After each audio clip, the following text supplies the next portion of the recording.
নানা যান, মামা যান, সবাই নিচে আয়েন, দেখেন কেডা আইছে। কত বড় ফাউল, ওখানে দাঁড়িয়ে ও চিৎকার চেঁচামেচি করছে। কি ব্যাপারটা কি? তুই ষাঁড়ের মতো চিল্লাচ্ছিস কেন বাড়ির সামনে দাঁড়িয়ে? কি হলো, তুমি এখনো যাও নাই? তোমাকে না বললাম ভেতরে যাও। আমি বাইকটা পার্ক করে। আসসালামু আলাইকুম। আপনি নিশ্চয়ই মামা, আপনার ব্যাপারে অনেক কিছু বলেছেন। আর আপনি মামি। বাহ, বেশ মিষ্টি দেখতে তো আপনি। আর যদি ভুল না করি আপনি ছোট খালা আর খালু। তবে আপনাদের সবার মধ্যে আমার ফেভারিট কিন্তু আপনি। আপনাকে কিন্তু আমি নানু বলে ডাকবো না। ছেলেটা কে রে? মামা ও আতিফ, আমরা একে অপরকে ভালোবেসে বিয়ে করেছি। এই ছেলে, তোমার পরিচয় বলো। আমি আতিফ, আতিফ খান। খান?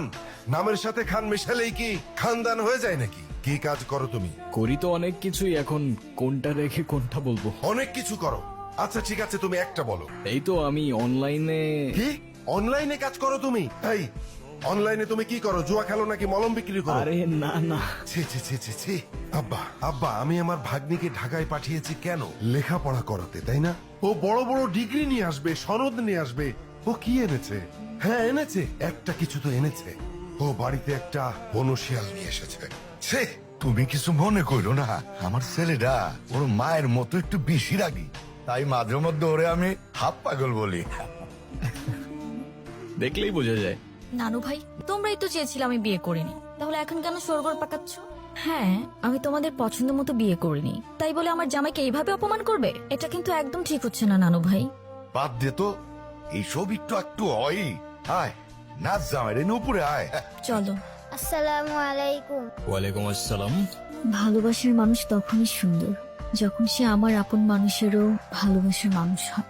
জীবনে বেঁচে থাকার জন্য খাবারের চেয়ে বেঁচে থাকার ইচ্ছেটাই বেশি দরকার। আর যদি সে বেঁচে থাকার ইচ্ছেটা কোনো এক মানুষের জন্য হয়ে ওঠে, তাহলে জীবনে ঠিক তাকেই রাখতে হয় যে সত্যিই থাকতে চায়। আরে কি করছেন আপনি?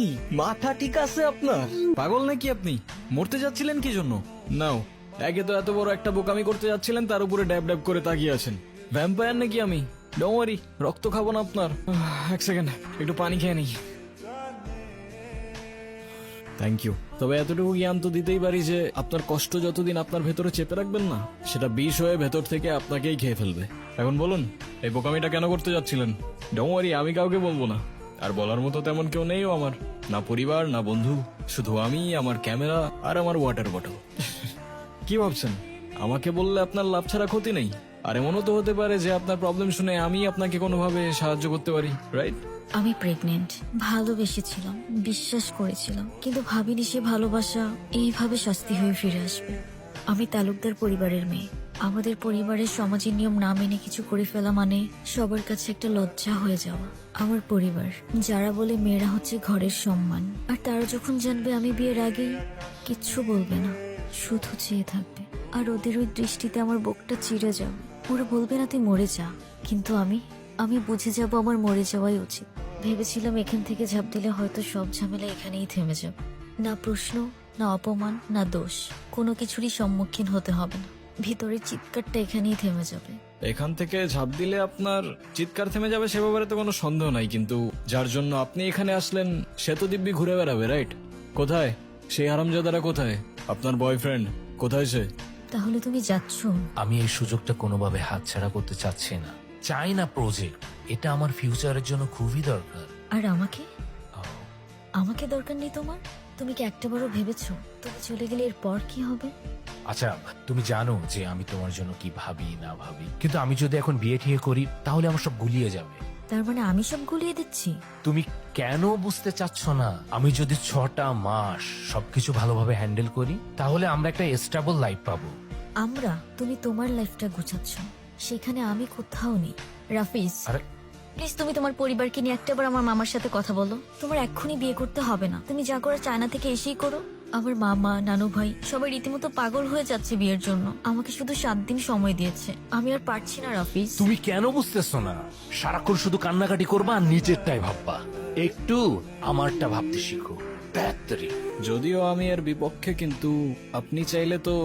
একজন মায়ের পক্ষে নিজের সন্তানকে মেরে ফেলা এতটা সহজ না। তার হৃদস্পন্দন, তার প্রাণ এখন আমার শরীরে। আমি কিভাবে থামিয়ে দিব সে প্রাণ? বুঝলাম। আর তাই তো সেই প্রাণের সাথে সাথে নিজের প্রাণটাও থামিয়ে দিচ্ছিলেন, রাইট? হ্যাঁ, চেয়েছিল, কারণ আমি নিজের পাপের বোঝা নিজে বইতে পারবো। কিন্তু আমার সন্তানের দিকে কেউ আঙুল তুললে আমি সহ্য করতে পারবো না। সবই বুঝলাম, কিন্তু এটা মনে রাখবেন যে আপনার ভুলের প্রায়শ্চিত্ত না সেই নিষ্পাপের জীবন দিয়ে হবে আর না আপনার জীবন দিয়ে। It is what it is. জীবনের এই মুহূর্তে এসে আমি সত্যিই জানি না আমার কি করা উচিত, কোথায় যাওয়া উচিত। তাহলে আমি বলবো আপনি বাড়িতে চলে যান, কারণ সেটাই হবে যেটা আপনার তাকদিরে লেখা আছে। না না, আমি বাড়িতে যেতে পারবো না। বাড়িতে গেলে আমার ওদের পছন্দ মতো বিয়ে করে নিতে হবে, যেটা আমার পক্ষে সম্ভব না। আপনি কি কিছু বলতে চাচ্ছিলেন?